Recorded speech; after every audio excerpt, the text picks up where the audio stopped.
الحمد لله رب العالمين والصلاة والسلام على رسوله الكريم وعلى آله وصحبه ومن سار على نهجه إلى يوم الدين وسلم تسليما كثيرا أما بعد۔ اس کے بعد آج باب نمبر 18 کہ جس میں ہے ہدایت دینا صرف اللہ کے اختیار میں ہے۔ ہدایت دینا صرف اللہ کے اختیار میں ہے۔ کچھ سوال کر سکتا ہے کہ اس کا تعلق کیا ہے کتاب و توحید سے، توحید اور عقیدہ سے کیا تعلق ہے کہ ہدایت کا دینا یا نہ دینا، یا ملنا یا نہ ملنا۔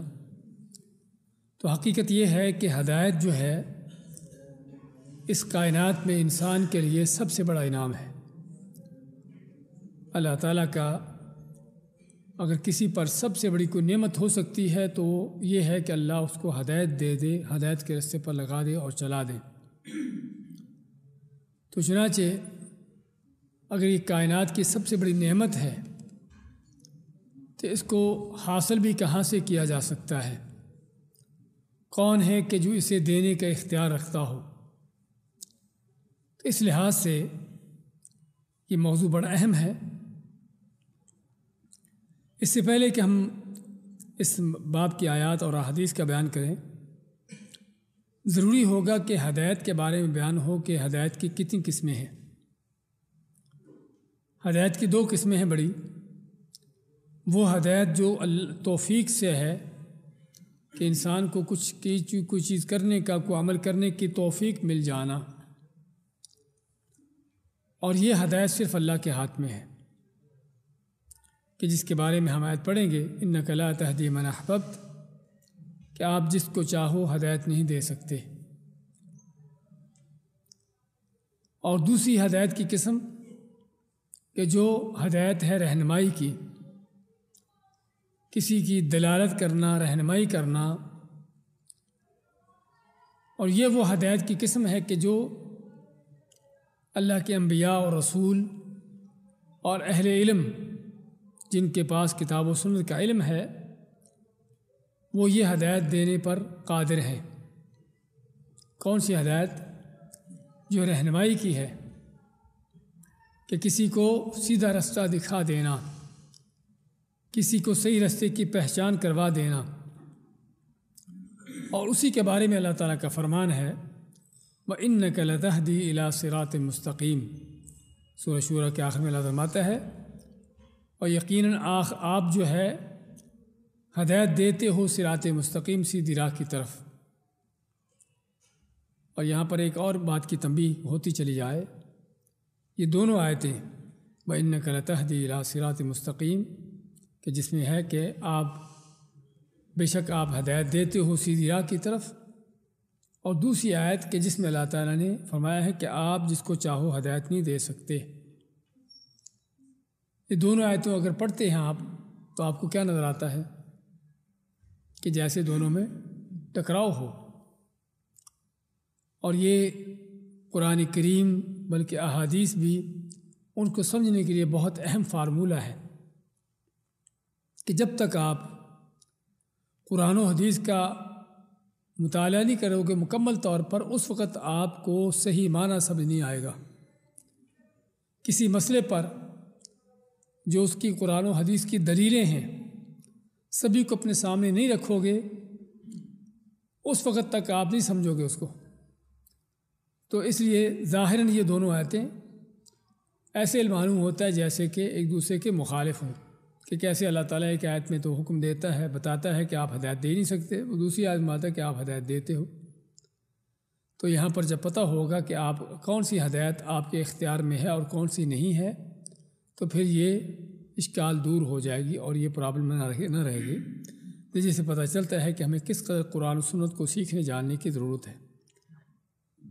تو چنانچہ اس ضمن میں قرآن کریم کی آیت کا ذکر فرماتے ہیں مؤلف رحمۃ اللہ علیہ، فرماتے ہیں انک لا تہدی من احببت، کہ اللہ تعالیٰ کا فرمان ہے کہ بے شک آپ جسے چاہو ہدایت نہیں دے سکتے، ولکن اللہ یہدی من یشاء، لیکن اللہ تعالیٰ ہے وہ ہدایت دیتا ہے جسے چاہے، وہو اعلم بالمہتدین، اور وہی بہتر جانتا ہے ہدایت پانے والوں کو۔ تو اس آیت میں کیا فرمایا کہ اے نبی علیہ السلام آپ جسے چاہو ہدایت نہیں دے سکتے، اور نبی کریم صلی اللہ علیہ وسلم کہ جو کائنات میں اللہ کی مخلوقات میں سب سے عظیم ہستی ہیں، اللہ کے ہاں آپ کا سب سے بڑا مرتبہ مقام ہے، اور اس کے باوجود بھی آپ جسے چاہے ہدایت نہیں دے سکتے۔ اگر آپ نہیں دے سکتے تو آپ کے بعد پھر کون ہے کہ جو اس چیز کا مالک ہو یا اس چیز کا اختیار رکھتا ہو؟ اس سے پتہ چلتا ہے کہ نبی کریم صلی اللہ علیہ وسلم کو اللہ نے جو بھی مقامات دیے ہیں اور جو بھی مرتبوں سے نوازا ہے، اس کے باوجود آپ اللہ کے بندے ہیں، اللہ کے بندے ہیں، مخلوق ہیں، اللہ کے اختیارات آپ کے ہاتھ میں نہیں ہیں۔ بلکہ ہم اگلی حدیث میں اس مسئلے کو اور بھی بہتر انداز سے پڑھیں گے، اور اس آیت کا پتہ چلے گا کہ یہ کیوں نازل ہوئی۔ قرآن کریم میں سے ملتی جلتی آیتیں اور بھی کئی ہیں، جس طرح کہ سورۃ بقرہ میں اللہ فرماتا ہے لیس علیک ھداھم ولکن اللہ یہدی من یشاء، کہ آپ کے اوپر ان کو ہدایت دینا نہیں ہے، لیکن اللہ تعالیٰ ہے جسے چاہے ہدایت دیتا ہے۔ اور صحیح بخاری میں سعید بن المسیب رحمۃ اللہ علیہ جو سید التابعین ہیں، تابعی کون ہوتا ہے؟ کہ جنہوں نے جو صحابہ سے ملے ہوں، جنہوں نے صحابہ سے علم حاصل کیا ہو، تو سعید بن المسیب رحمۃ اللہ علیہ یہ کبار بڑے تابعین میں سے ہیں کہ جنہوں نے خلفائے راشدین جیسے عظیم صحابہ سے علم حاصل کیا۔ تو فرماتے ہیں اپنے والد سے، اپنے باپ سے روایت کرتے ہیں، اس کا مطلب کہ ان کا باپ صحابی ہے، اپنے باپ مسیب سے روایت کرتے ہیں کہ جب ابو طالب ان کی فوت ہونے کا وقت آیا، ابو طالب کون؟ نبی کریم صلی اللہ علیہ وسلم کا چچا، کہ جس نے بچپن سے لے کر آپ کی پرورش کی تھی۔ تو جب ان کے فوت ہونے کا وقت آیا تو رسول کریم صلی اللہ علیہ وسلم اس کے پاس آتے ہیں۔ جب اس کے پاس آتے ہیں تو وہاں کیا دیکھتے ہیں کہ اس کے پاس پہلے سے ہی ابو جہل اور عبداللہ ابن ابو امیہ، یہ دو کافر تھے جو بیٹھے ہوئے تھے۔ ابو طالب کے پاس آپ کے آنے سے پہلے ہی ابو جہل اور عبداللہ ابن ابو امیہ، یہ دونوں کافر ان کے پاس بیٹھے ہوئے تھے۔ تو نبی کریم صلی اللہ علیہ وسلم نے اپنے چچا کو کہا کہ یا عم، اے چچا جان، قل لا الہ الا اللہ، کہ لا الہ الا اللہ کہہ دو، یہ کلمہ پڑھ لو، کلمۃ احاج لک بہا عند اللہ، کہ یہ کلمہ ہے اگر تم پڑھ لیتے ہو تو میں کم از کم اللہ کے ہاں حجت پیش کر سکوں کہ اس نے کلمہ پڑھا تھا۔ تو آپ نے جب اس کو یہ کہا کہ چچا جان یہ کلمہ پڑھ لو لا الہ الا اللہ، تو ابو جہل اور اس کا ساتھی جو دوسرا کافر تھا، دونوں کیا کہتے ہیں؟ کیا تم اے ابو طالب، کیا تم اپنے باپ عبد المطلب کے دین کو چھوڑتے ہو؟ اترغب عن ملت عبد المطلب، تم عبد المطلب کے دین کو چھوڑ رہے ہو؟ تو ابو طالب نے آگے سے کچھ نہ کہا، آپ نے پھر سے دہرایا کہ اے چچا جان کلمہ پڑھ لو، لا الہ الا اللہ کہہ لو۔ تو ابو جہل اور اس کے ساتھی نے پھر سے وہی بات کی کہ ابو طالب تم اپنے باپ عبد المطلب کے دین سے پھرتے ہو؟ تو کیا ہوا کہ ابو طالب نے آخر میں یہی کہا کہ میں عبد المطلب کے دین پر ہوں، میں عبد المطلب کے دین پر ہوں۔ تو اسی حالت میں فوت ہو گئے، اور اس سے پہلے کہ آپ فوت ہوتے آپ نے فرمایا کہ لَأَسْتَغْفِرَنَّ لَكَ مَا لَمْ أُنْهَ عَنْكَ، کہ جب تک مجھے منع نہیں کیا جاتا میں آپ کے لیے بخشش کی دعا کرتا رہوں گا، آپ نے ابو طالب کو کہا۔ لیکن اللہ نے اسے ہی منع کر دیا، جیسا کہ ہم پڑھیں گے۔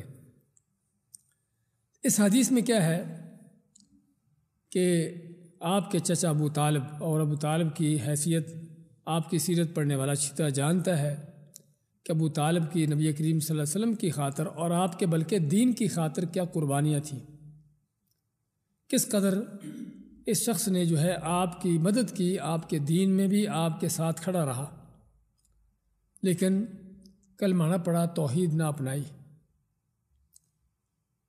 اپنے باپ دادا کے دین پر صرف چلتے ہوئے۔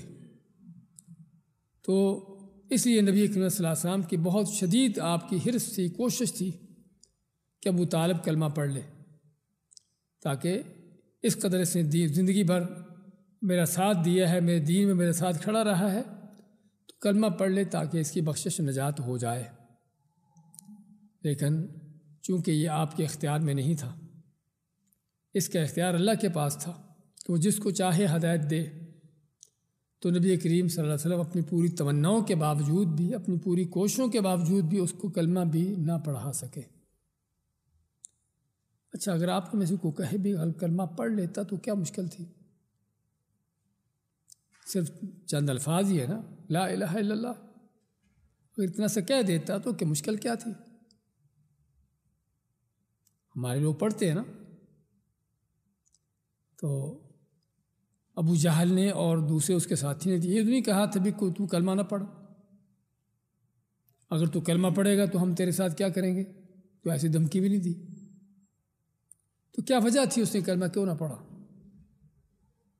یہاں پر ایک بہت بڑا نکتہ ہے جو ہمیں سمجھنے کی ضرورت ہے، کہ جو آج کے بہت سے کلمہ گو مسلمانوں کو سمجھ نہیں آتا، وہ کیا ہے کہ عرب کے مشرک اگرچہ شرک پر تھے، کفر پر تھے، جہالتوں میں تھے، لیکن حقیقت میں وہ حق گو تھے۔ حق گو ہونے کا معنی کہ بات وہی کہتے تھے جو کرتے تھے، سمجھے نا، بات وہی کہتے تھے جو کرتے تھے۔ تو اس لیے ابو طالب کو پتہ تھا کہ اگر میں نے لا الہ الا اللہ کہہ دیا کہ اللہ کے سوا کوئی معبود نہیں، اللہ کے سوا کسی کی عبادت نہیں، تو یہ کہنے کا نتیجہ یہ ہوگا کہ مجھے اپنے سارے بڑے چھوٹے جو بنائے ہوئے ہیں سبھی کو چھوڑنا پڑے گا،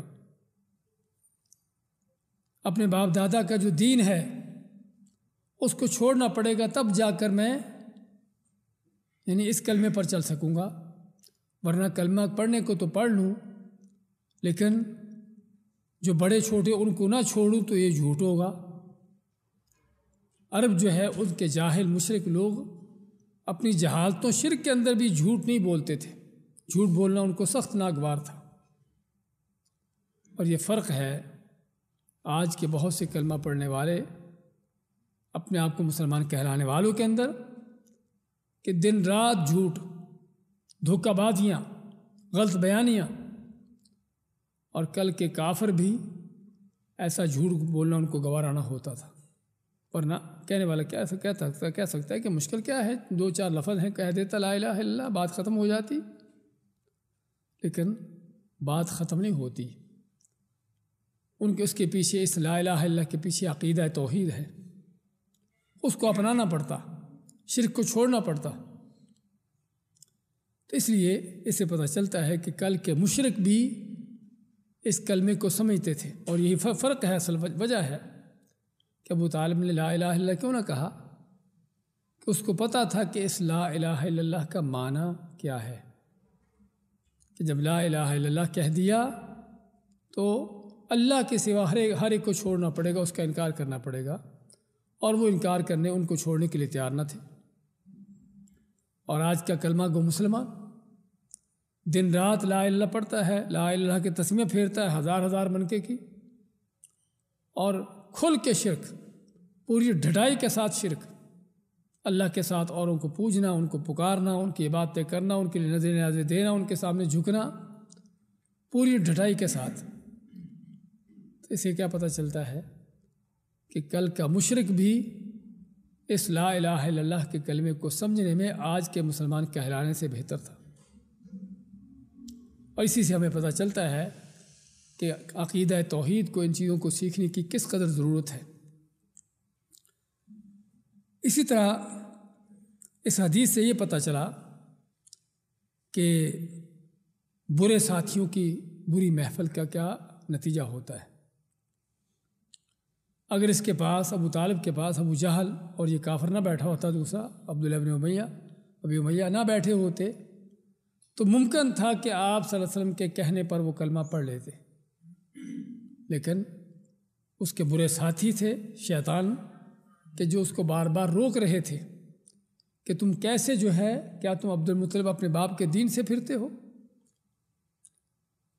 تو اور یہاں پر صرف ابو طالب کی بات نہیں بلکہ ہم کہیں گے ابو جہل کو بھی اور عبداللہ ابن ابی امیہ کو بھی پتہ تھا کہ لا الہ الا اللہ کا معنی کیا ہے، کہ ابو طالب اگر لا الہ الا اللہ کہہ دیا تو تمام ان کے بت معبود چھوڑنا پڑیں گے، چھوٹ جائیں گے، اس لیے وہ بھی ابو طالب کو منع کرتے رہے کہ نہیں پڑھنا۔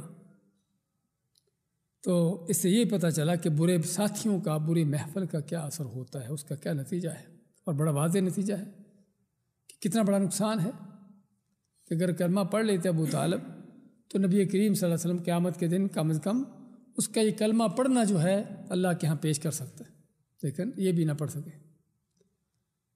اسی طرح اس حدیث میں یہ بھی پتہ چلا کہ عملوں کا دار و مدار کس چیز پر ہے؟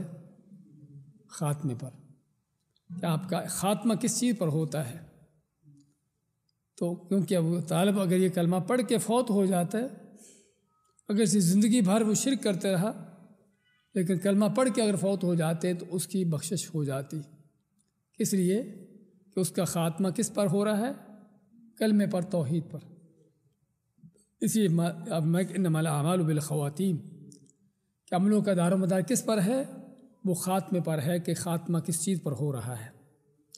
اور اس میں ہمیں بہت بڑی تنبیہ ہے کہ انسان کو کس قدر ضرورت ہے حسن خاتمہ کے طلب کرنے کے لیے، اس کی دعا کرنے کے لیے کہ اللہ تعالیٰ کسی شخص کو جو ہے دنیا سے جاتے ہوئے ایمان اور توحید پر لے جائے، اس پر اس کی موت آ جائے۔ اسی طرح اس حدیث میں یہ بھی ملتا ہے کہ اب عبد المطلب کا کیا تھا؟ عبد المطلب جو ابو طالب کا باپ ہے نا، آپ کا دادا ہے آپ صلی اللہ علیہ وسلم کا، یہ کون تھا؟ کافر تھا یا مسلمان تھا؟ کیا خیال ہے بھائی؟ مشرک تھا، کافر نہیں تھا؟ کافر تھا۔ ہاں جی، دین ابراہیم کے پیروکار تھے، تو پھر تو مسلمان ہوا نا؟ مسلمان نہیں تو ابراہیم علیہ السلام کیا تھے؟ ابراہیم علیہ السلام توحید کے امام ہیں، اللہ کے خلیل ہیں۔ اگر دین ابراہیمی پر ہوتے تو پھر تو عظیم توحید اس پر ہوتے۔ تو پھر سے ذرا سوچئے کہ عبد المطلب کیا تھا؟ کافر تھا یا مسلمان تھا؟ دلیل کیا دلیل ہے؟ عبد المطلب کی بات کر، ابو طالب کی بات نہیں کر رہے۔ ہاں ماشاء اللہ، کہ ابو جہل جو کہتا رہا اس کو بار بار، کیا تم عبد المطلب کے دین سے پھرتے ہو؟ یعنی آپ صلی اللہ علیہ وسلم کا دیا ہو کلمہ پڑھ کر عبد المطلب کے دین کو چھوڑتے ہو۔ اس کا معنی کیا ہوا کہ آپ صلی اللہ علیہ وسلم کا جو کلمہ پیش کرنا، یہ کلمہ جو ہے ایک الگ دین ہے اور عبد المطلب کا دین دوسرا ہے، الگ ہے۔ اور اس میں بہت بڑا رد ہے ان جاہلوں کا، گمراہوں کا، کہ جو کہتے ہیں کہ نبی کریم صلی اللہ علیہ وسلم کے آباء و اجداد سارے کے سارے ایمان والے تھے۔ سمجھے نا؟ صحیح بخاری کی حدیث آپ کے سامنے، میری باتیں نہیں ہیں، کہ ایک طرف آپ صلی اللہ علیہ وسلم کا کلمہ ہے اور اس کے اپوزٹ کیا ہے؟ عبد المطلب کا دین ہے۔ تو اگر آپ صلی اللہ علیہ وسلم کا پیشیہ کیا وہ کلمہ توحید ہے، ایمان ہے، اسلام ہے، تو اس کا مطلب کہ عبد المطلب کا دین پھر کیا ہے؟ وہ کفر ہے، اور واضح ہے یہ چیز۔ لیکن افسوس کی بات کہ اتنی وضاحتوں کے باوجود بھی کیسے مغالطے ہوتے ہیں اور کیسے لوگوں کو مغالطوں میں ڈالا جاتا ہے کہ آپ صلی اللہ علیہ وسلم کے آباء و اجداد سارے کے سارے مومن تھے، مسلمان تھے۔ اور قرآن کھل کر واضح کہتا ہے کہ نہیں تھے۔ ابو طالب کے بارے میں آپ کا چچا جس کا واقعہ چل رہا ہے، ابو طالب بتاتے خود بھی، آپ اس کو کلمہ کیوں پڑھنے کو کہہ رہے تھے؟ اگر وہ مسلمان تھا تو پھر آپ کی کیوں کوشش تھی اس کو کلمہ پڑھانے کی کہ تم تاکہ اللہ کے ہمیں حجت پیش کر سکو؟ اگر مسلمان تھا تو حجت قائم پہلے سے ہی قائم ہے۔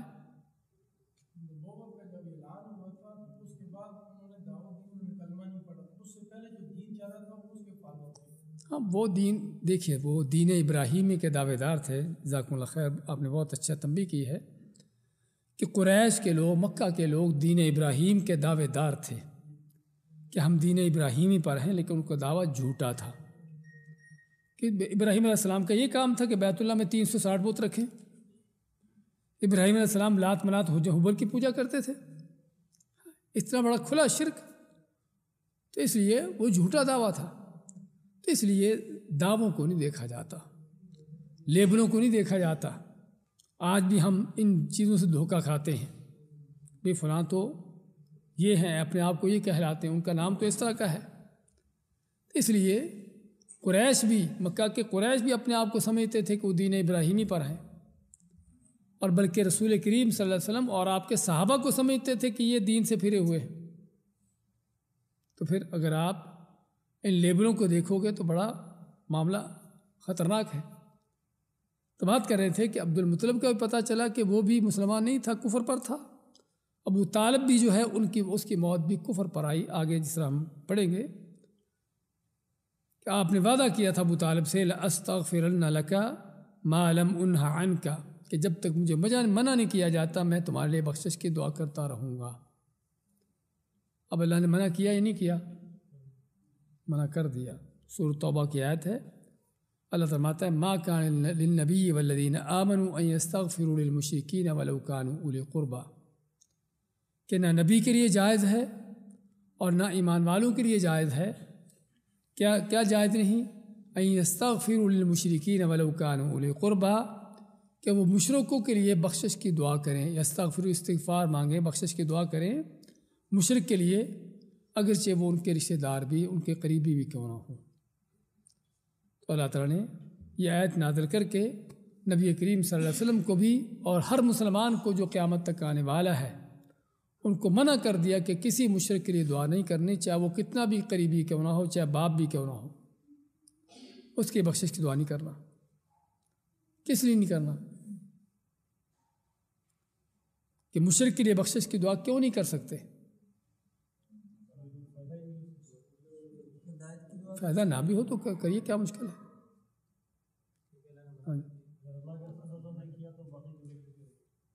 یعنی بات یہی ہو رہی ہے کہ منع کیوں کیا، کیوں اس کی بخشش کی دعا کیوں نہیں کر سکتے؟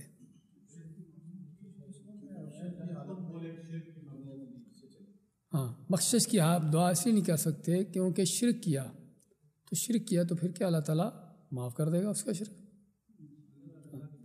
اللہ نے شرک کو معاف نہ کرنے کا فیصلہ کیا ہوا ہے، اس لیے اس کی بخشش کی دعا نہیں. ایک چیز. دوسری چیز، ہم بعض اوقات ذکر کرتے رہتے ہیں کہ جرائم مختلف طرح کے ہوتے ہیں.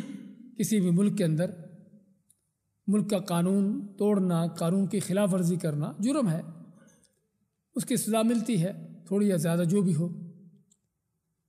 اور اس طرح کی سزا جس کوئی جرم کرتا ہے بعض اوقات اس کی سفارش بھی کر دی جاتی ہے کہ چلو کوئی بات نہیں، چھوڑو اس کو، قانون کی خلاف ورزی کر دی اس نے، کوئی بات نہیں، چھوڑو اس کو، دوبارہ نہیں کرے گا، اور سفارشیں چل بھی جاتی ہیں. لیکن اگر کوئی ملک کا تختہ الٹنا چاہتا ہو، انقلاب لانا چاہتا ہو، اس طرح کی اس کی کوئی سازش ہو، تو اس طرح کا شخص جو کہ تختہ پلٹ رہا تھا، اس کے بارے میں سفارش کرنے کے بارے میں کیا کہیں گے آپ؟ اگر ایک آدمی ملک کا تختہ پلٹنا چاہتا تھا، انقلاب لانا چاہتا تھا، اور لیکن ناکام رہ گیا، پکڑا گیا، اب اس کی سفارش کرنا کہ کوئی بات نہیں، چھوڑو. ہاں، اس کی جو سفارش کرتا ہے سمجھا جاتا ہے کہ یہ بھی اسی کے ساتھ، اس کا ساتھی ہی ہے. سمجھے نا؟ تو یہاں پر بھی شرک ایسا جرم ہے کہ جو اللہ کے دین کے خلاف دوسرا دین کھڑا کرنا ہے، اللہ کے مقابلے میں کسی اور رب کو کھڑا کرنا ہے. سمجھے نا؟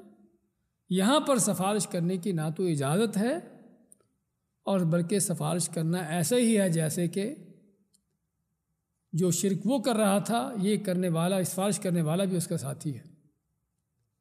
سمجھے نا؟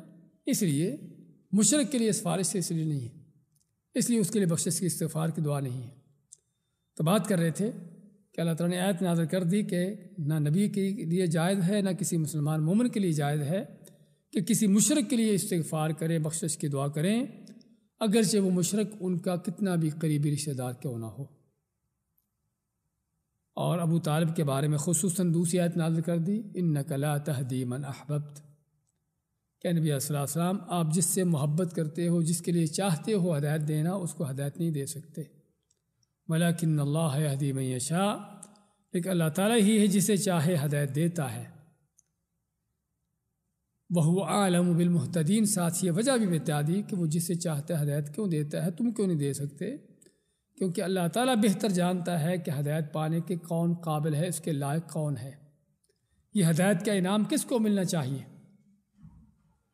اور جس سے بھائیوں پتہ چلا کہ ہدایت کا انعام کتنا بڑا ہے، کہ جس کی نبی کریم صلی اللہ علیہ وسلم تمنا کرتے رہے کہ آپ کے چچا کو یہ ہدایت مل جائے،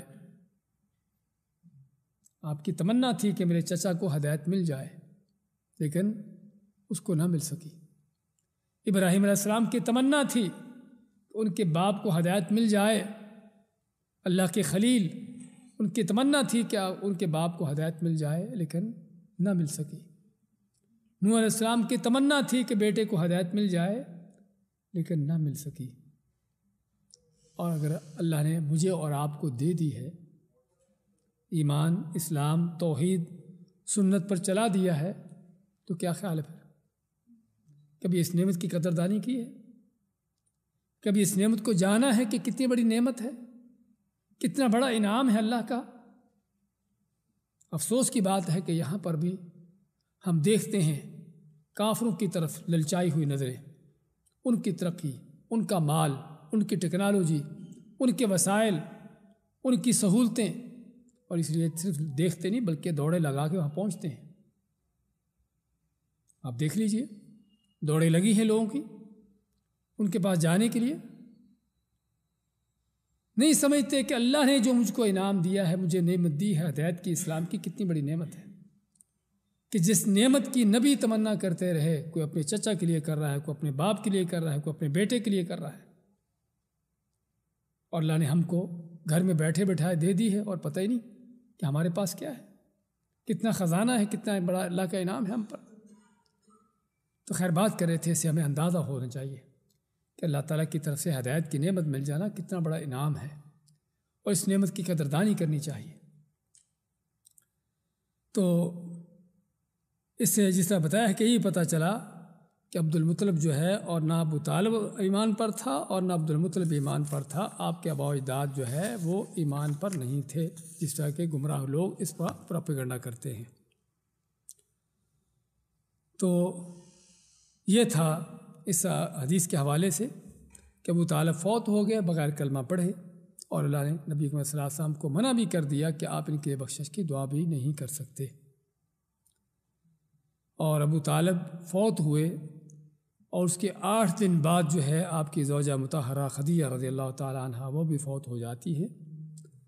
اس لیے اس سال کو عام الحزن کا نام دیا جاتا ہے، کہ وہ سال جو غم کا سال ہے، کہ نبی کریم صلی اللہ علیہ وسلم کے پاس آپ کے 2 ہستیاں، ایک آپ کی زوجہ مطہرہ خدیجہ کہ جو سب سے پہلے ایمان لانے والی بھی آپ کے ساتھ، اور آپ کا ایمان میں، دین میں مسلسل سہارا بنی، آپ کی حوصلہ افزائی کرنے والی، اور دوسرے آپ کے چچا، اگرچہ ایمان تو نہ لائے تھے لیکن وہ جو ہیں یعنی زندگی بھر آپ کا ساتھ دیتے رہے، آپ کو جو ہے سپورٹ کرتے رہے۔ اس حدیث سے ہمیں یہی پتہ چلا کہ اگر ابو طالب اس وقت کلمہ پڑھ لیتے اور اس کے بعد فوت ہو جاتے تو اس کلمے کا ان کو فائدہ ہو جاتا، یعنی بخشے جاتے۔ کیا خیال ہے؟ آپ کا کلمہ پڑھانے کا یہ مقصد تھا نا، تاکہ بخشش ہو جائے۔ تو اس سے پتہ چلا کہ اگر آدمی کلمہ پڑھ کے فوت ہو جائے، زندگی بھر کافر رہا ہو، کلمہ پڑھ کے فوت ہو گیا، تو تب بھی اس کی بخشش ہو جاتی ہے، بشرطے کہ اس نے دل سے کلمہ پڑھا ہو۔ اور یہ واقعہ ایک نہیں، کئی واقعات اس میں ہم کو ملتے ہیں۔ تو یہاں پر لیکن ایک مغالطہ پیدا ہوتا ہے، غلط فہمی پیدا ہوتی ہے۔ کیا غلط فہمی ہو سکتی ہے؟ غلط فہمی پیدا یہ ہوتی ہے کہ اکیلا کلمہ پڑھنا ہی کافی ہے جنت کو جانے کے لیے، عمل کی ضرورت نہیں ہے۔ کہ ابو طالب کلمہ پڑھ کے فوت ہو گئے، کوئی نہ نماز، نہ کوئی روزہ، نہ کوئی حج زکوٰۃ، کوئی عمل نہیں۔ ہاں جی، ہاں جی، اور لوگوں نے اس کو حجت بنایا ہے، دلیل بنایا ہے۔ جو لوگ کہتے ہیں نا کہ ایمان کے ساتھ، کلمے کے ساتھ عمل کی ضرورت نہیں ہے، وہ اس واقعے کو، اس چیز کو حجت بناتے ہیں، لیکن یہ حجت ہے نہیں ان کے لیے۔ کس لیے؟ کہ یہ اس کے لیے ہے کہ جو کلمہ پڑھ کے فوت ہو گیا، اس کو عمل کرنے کا وقت نہ ملا۔ لیکن جس نے کلمہ پڑھا، کلمہ پڑھ کے نماز کا وقت آ گیا، روزہ رکھنے کی ضرورت، فرض آ گیا، اور بھی زکوٰۃ دینے کی ضرورت تھی وہ نہ دی، روزہ نہ رکھا، نماز نہ پڑھی، اور بھی اس طرح کے کوئی اللہ کے حکام سامنے آ رہے تھے نہ کیے، تو ایسا شخص پھر وہ کلمہ پڑھ کے جھوٹا کلمہ پڑھ رہا ہے۔ وہ جھوٹا کلمہ پڑھ رہا ہے، وہ سچا کلمہ نہیں پڑھ رہا۔ اس لیے اس بات کو سمجھنے کی ضرورت ہے، اور اس مغالطے کو بھی جاننے کی ضرورت ہے کہ جو کہتے ہیں کہ صرف کلمہ ہی کافی ہے جنت کو جانے کے لیے، صرف توحید ایمان ہی کافی ہے، وہ سراسر غلط ہے۔ قرآن کریم میں جگہ جگہ پر آمنو وعملوا الصالحات، ایمان لائے اور نیک عمل کیے، شرط ہے ان کے اس کلمے کی نیک عمل۔ لیکن جس کو موقع نہ ملا ہو، ہاں اس کے لیے ہم کہیں گے کہ اللہ تعالیٰ بخشنے والا ہے۔ تو یہ تھا ہمارا ایک باب